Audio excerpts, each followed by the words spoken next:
ചിലരെയെങ്കിലും അലട്ടുന്ന ഒരു പ്രധാന പ്രശ്നമാണ് വായുനാറ്റം. വായുനാറ്റത്തിന്റെ പ്രധാന കാരണം വായുടെ മോശമായ ശുചിത്വമാണ്. വായിൽ ബാക്ടീരിയകൾ അടിഞ്ഞുകൂടി ദുർഗന്ധമുണ്ടാകുന്ന വാതകങ്ങൾ പുറത്തുവിടുന്നതാണ് ഇതിന്റെ കാരണം. ദിവസവും 2 നേരം പല്ല് തേക്കുക. ഫ്ലൂറൈഡ് അടങ്ങിയ ടൂത്ത് പേസ്റ്റ് ഉപയോഗിച്ച് രാവിലെയും രാത്രിയും കിടക്കുന്നതിന് മുൻപും നിർബന്ധമായി പല്ല് തേക്കുക. നാക്ക് വൃത്തിയാക്കുക.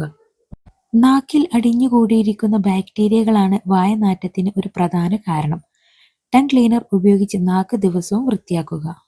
ഫ്ലോക്സ് ചെയ്യുക. പല്ലുകൾക്കിടയിൽ കുടുങ്ങിയിരിക്കുന്ന ഭക്ഷണാവശിഷ്ടങ്ങൾ നീക്കം ചെയ്യാൻ ദിവസവും ഫ്ലോക്സ് ഉപയോഗിക്കുക. മൗത്ത് വാഷ് ഉപയോഗിക്കുക. ആന്റി ബാക്ടീരിയൽ മൗത്ത് വാഷ് ഉപയോഗിച്ച് വായ് കഴുകുന്നത് നല്ലതാണ്. ധാരാളം വെള്ളം കുടിക്കുക.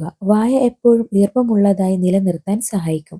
വായ ഉണങ്ങിപ്പോകുന്നത് വായനാറ്റത്തിന് കാരണമാകും. ഭക്ഷണത്തിൽ ശ്രദ്ധിക്കുക.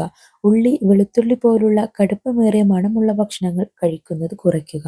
ഭക്ഷണം കഴിച്ച ഉടൻ വായ കഴുകുക. കഴിച്ച ഭക്ഷണത്തിന്റെ അവശിഷ്ടങ്ങൾ വായിൽ തങ്ങി നിൽക്കുന്നത് ഒഴിവാക്കുക. പുകവലി ഒഴിവാക്കുക. പുകവലി വായനാറ്റത്തിന് ഒരു പ്രധാന കാരണമാണ്. ഡോക്ടറെ എപ്പോൾ കാണണം? മുകളിൽ പറഞ്ഞ കാര്യങ്ങൾ ചെയ്തിട്ടും വായനാറ്റം മാറുന്നില്ലെങ്കിൽ അത് മറ്റ് ആരോഗ്യ പ്രശ്നങ്ങൾ ഉണ്ടെന്ന് തോന്നിക്കഴിഞ്ഞാൽ ഡോക്ടറെ കാണേണ്ടതാണ്.